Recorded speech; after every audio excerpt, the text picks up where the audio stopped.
Una femme fatale o mujer fatal es la etiqueta que a lo largo de la historia se le ha dado a aquellas mujeres en relatos tanto reales como fantasiosos que suelen conseguir lo que quieren al engañar a sus entre comillas presas. En muchas ocasiones está siendo los héroes o hasta heroínas de cualquier cuento, aprovechando su prominente sexualidad y hábil uso de la palabra.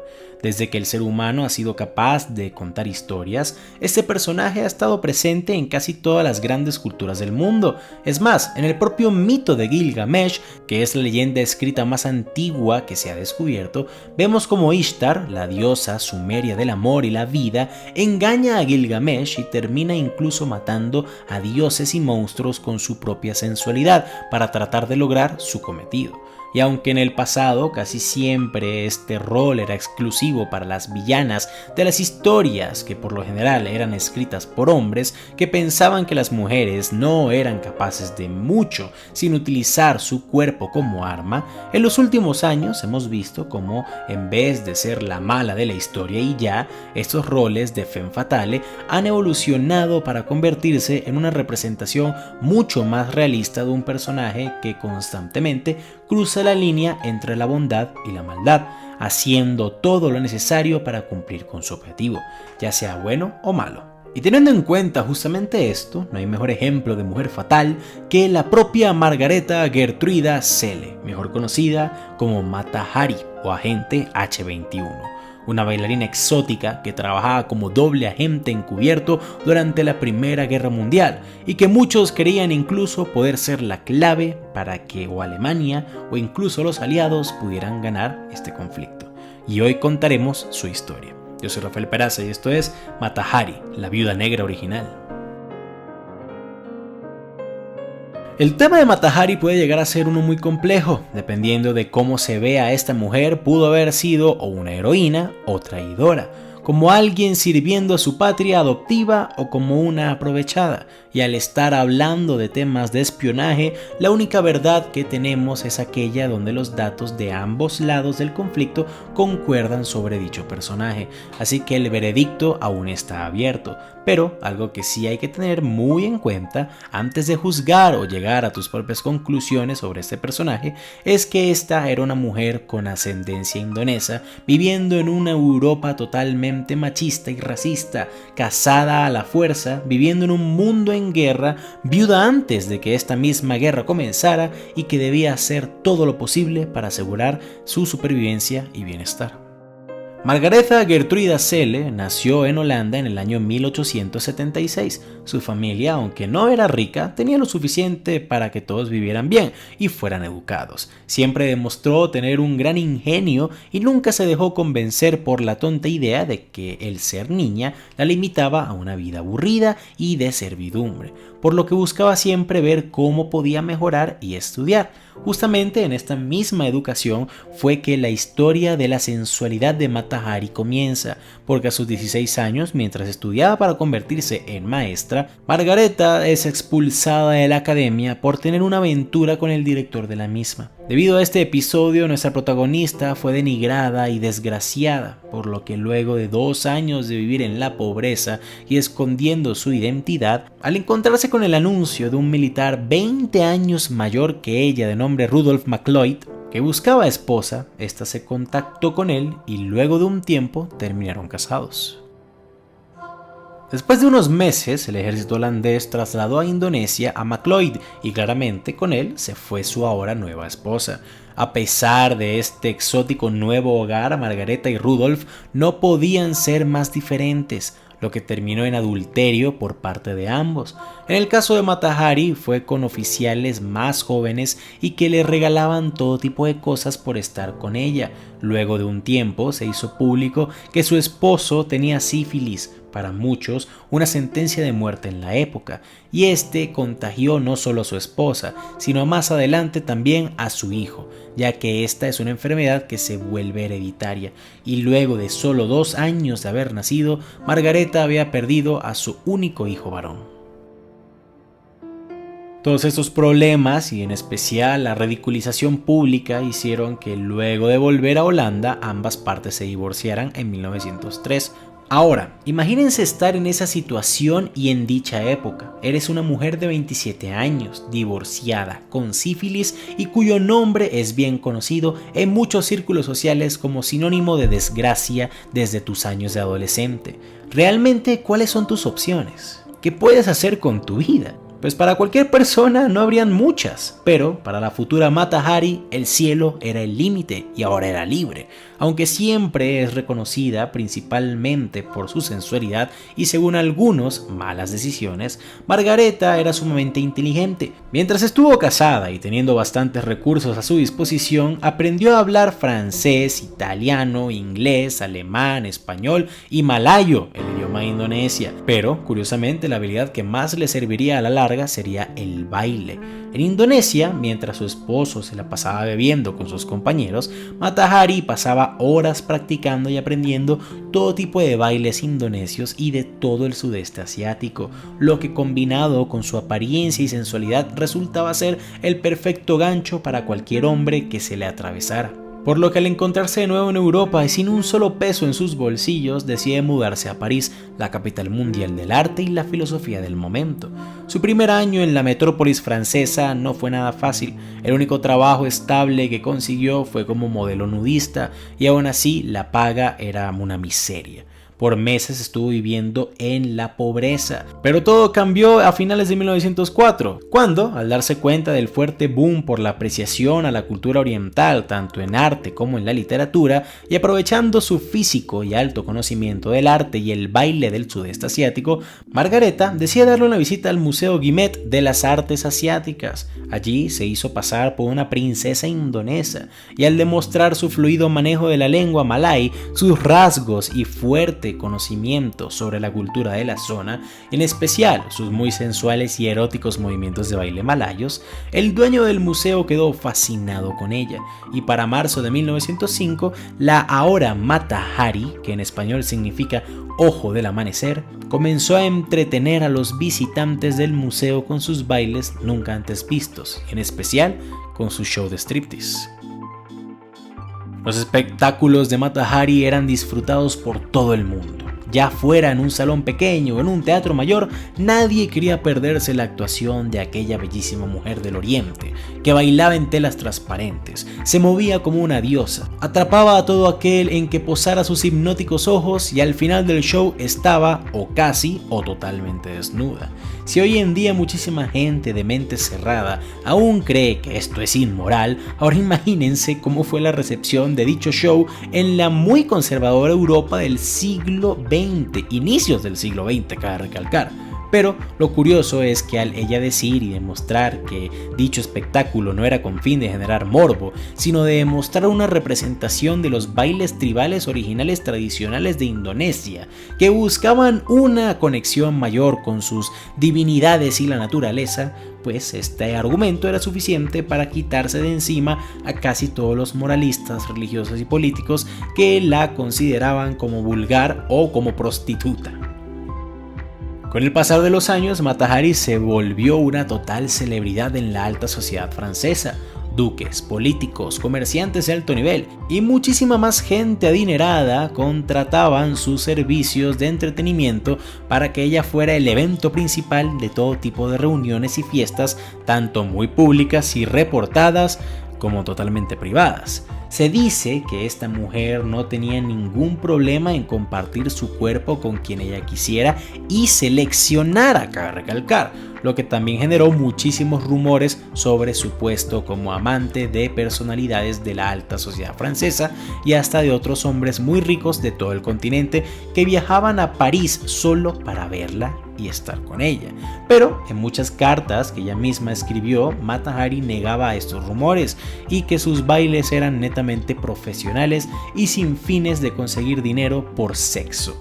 Estas cartas salieron a la luz hace poco, ya que estaban bajo posesión secreta del gobierno francés por razones que contaremos más adelante. Solo fueron publicadas hasta hace solo 4 años.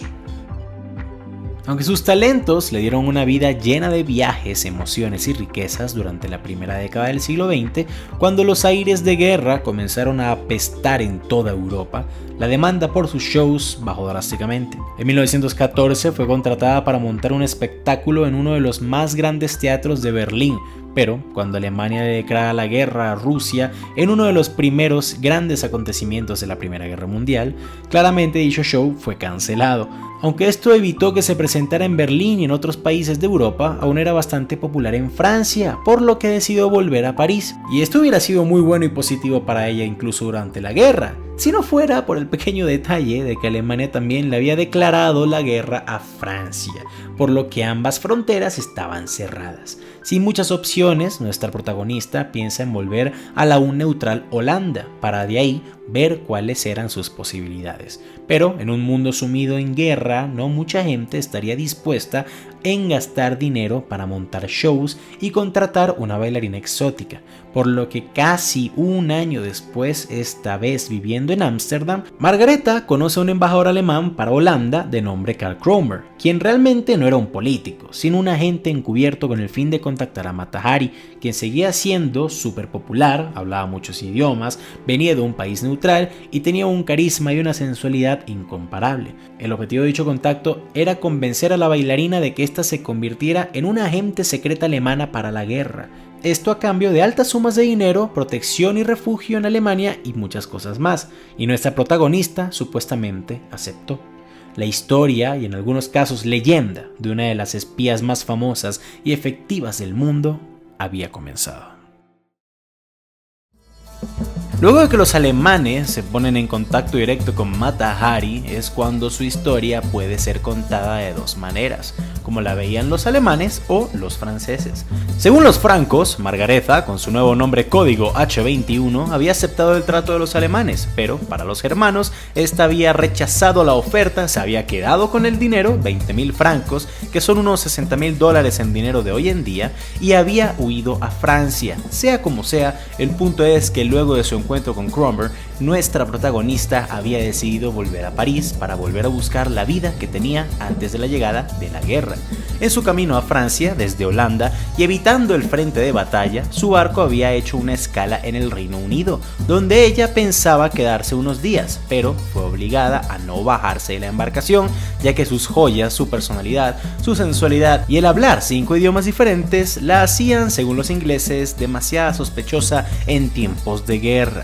Luego de que las autoridades británicas reportaran que esta mujer iba camino a Francia y se le había negado su entrada a tierras inglesas, el Buró de Contraespionaje francés trató de hacer lo mismo, pero al esta haber sido residente francesa en el pasado, su entrada no podía ser negada. Pero esto no evitó que la sombra de Margaretha tuviese la forma de agentes franceses observando todos sus movimientos de aquí en adelante.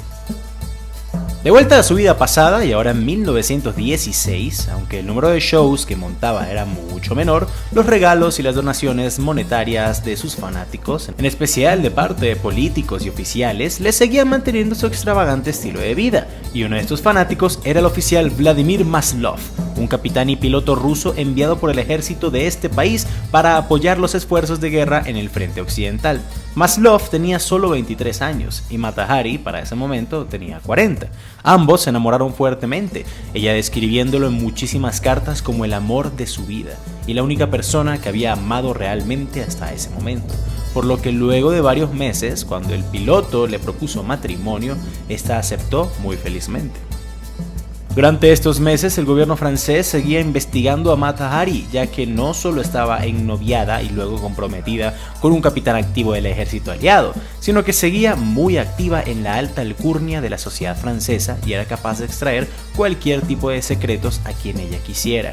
Pero, por mucho que la seguían e investigaban, aún no lograban encontrar nada con que incriminarla, por lo que el capitán Ladoux, de la segunda oficina del ejército francés, es decir, la oficina de contraespionaje, prefirió no correr ningún riesgo con esta amenaza. Luchando en el frente occidental, Maslov fue derribado y herido de gravedad, perdiendo un ojo en el choque. Al Mata Hari aún no haberse casado con él y seguir siendo holandesa, un país aún neutral, no se le tenía permitido visitar a su prometido en el hospital, ya que este estaba a pocos kilómetros del frente de batalla. Al Ladoux enterarse de la situación, le ofreció a Margareta un nuevo trato. Si aceptaba espiar en nombre de Francia a los alemanes, se le dejaría visitar a su prometido y también se le pagaría una recompensa al equivalente de 3 millones de dólares en dinero de hoy en día. Ante semejante oferta, pero aún sin confirmar si realmente era una espía alemana o no, ella de todas formas acepta el trato de los franceses y su viaje al frente de batalla comienza. Pero, ¿por qué pagarían los franceses tanto dinero por contratar a alguien que tal vez, y solo tal vez, era una espía? Pues la verdad es que esto siempre habría sido un buen trato, ya que no solo se estarían quitando una posible amenaza de encima, sino que era bien sabido que en años atrás Mata Hari podía seducir a cualquier oficial alemán en países neutrales utilizando su pasaporte holandés y extraer todo tipo de información valiosa para los esfuerzos de guerra. Pero más importante aún, ella ya había sido la atracción principal varias veces en fiestas organizadas por el mismísimo príncipe Guillermo de Prusia, hijo mayor del Kaiser alemán, heredero al trono y general del ejército enemigo. Aunque nadie podía asegurar que fuera posible que Mata Hari pudiera extraer secretos de estado y sobre el ejército alemán para dárselos a los franceses, ni siquiera la propia Margareta podía hacerlo, o podía aceptarlo, o podía asegurarlo, los franceses creían que esto era de todas formas un riesgo que valía la pena correr, o por lo menos que ella lo corriera. Camino hacia Holanda para comenzar su espionaje para los franceses, una vez más fue detenida por los ingleses mientras su barco hacía escala en dicho país. Esta vez la enviaron a Londres, donde agentes británicos trataron de hacerla hablar y por fin confesar que era una agente alemana. Ladoux estaba al tanto de esto y quería ver cómo Mata Hari salía de ese problema, algo así como una prueba.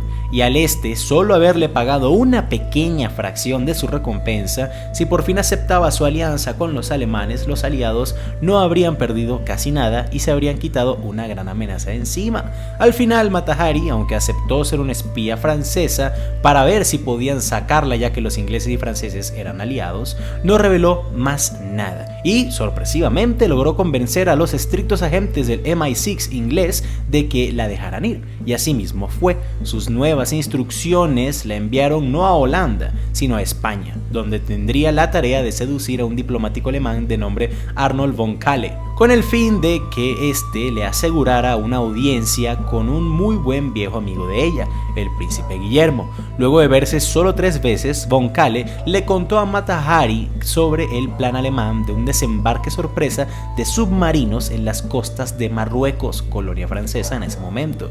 Si esta información era cierta, dicho desembarque podía darle la vuelta a la guerra. Pero al pasarle lo descubierto a Ladoux, este nunca le contestó. Al ser la segunda vez que los franceses la dejaban a oscuras y sin saber qué pasaba, Margareta intenta conseguir aún más información de otros oficiales y asegurar por fin la audiencia con el príncipe alemán, ya que si no completaba estas misiones era posible que no volviera a ver a su prometido y se quedara sin un solo franco. Pero tanta presión por su parte a tantos oficiales diferentes en tan poco tiempo la hicieron ver muy sospechosa.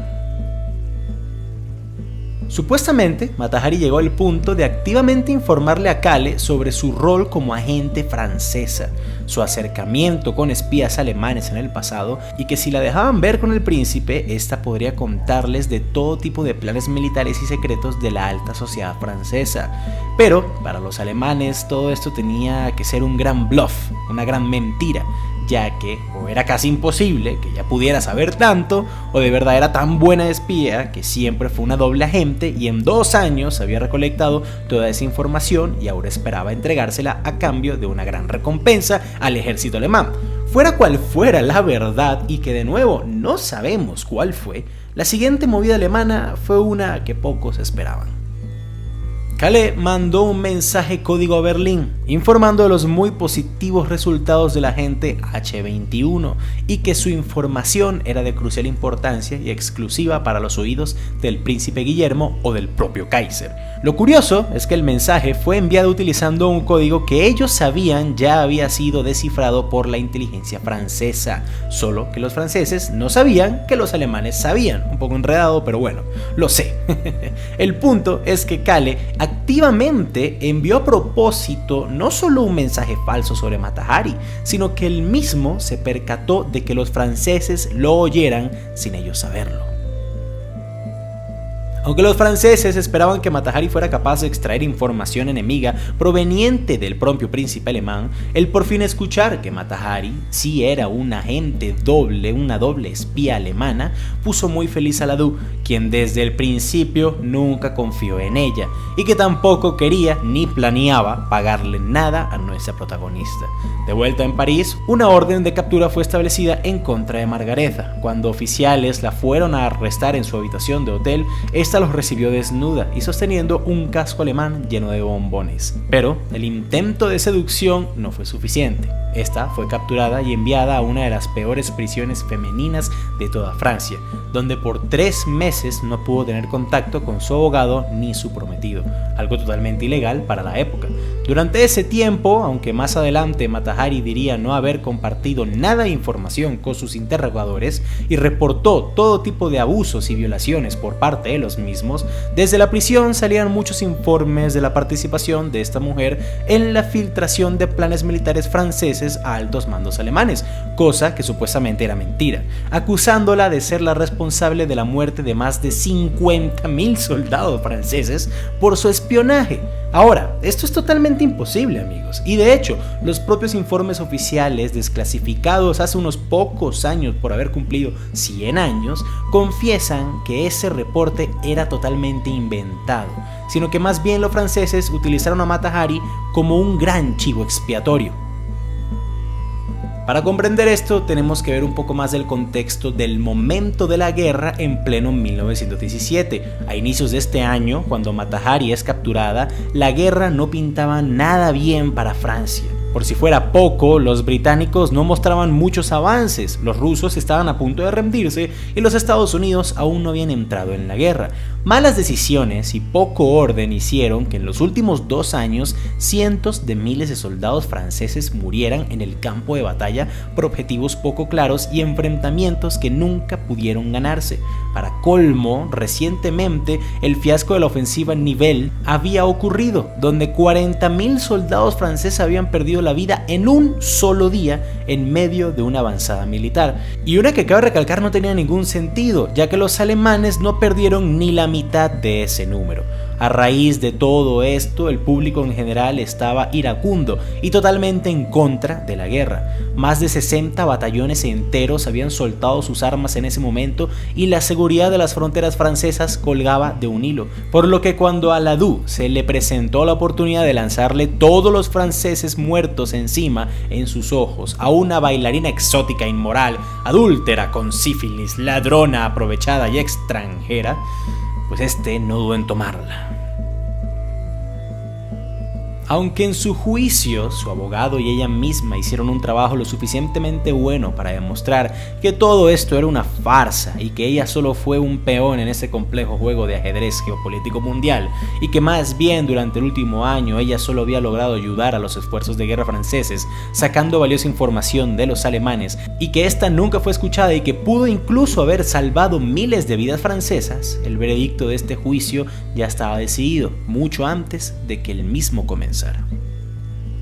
El 27 de julio de 1917, por fin el juez da su sentencia: muerte por medio de un pelotón de fusilamiento, por espionaje y traición.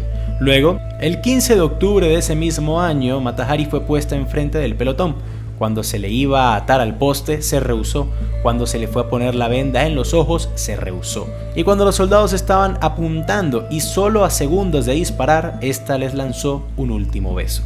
Fue asesinada antes del amanecer, bastante poético considerando el significado de su nombre artístico.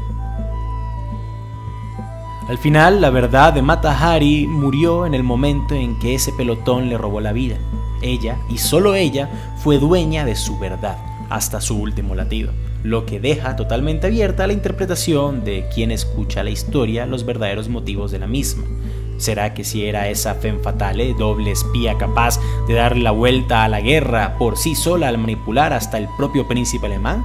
¿O será que solo era una persona inteligente, pero inocente, que solo quería tener una buena vida y terminó siendo el peón de un estado y el chivo expiatorio del otro? Pues amigos, la verdad es que no lo sabemos, pero hasta cierto punto es esa misma incertidumbre la que hace de la historia de la gran Mata Hari una de las más emocionantes y envolventes y hasta trágicas de la Primera Guerra Mundial. ¿Cuál crees que es la verdadera historia? Coméntalo en la parte de abajo. Recuerden activar las notificaciones de este canal porque al parecer YouTube no le está notificando a todo el mundo cuando montamos videos, y activar la campana es la mejor forma de no perderte ninguno de nuestros trabajos.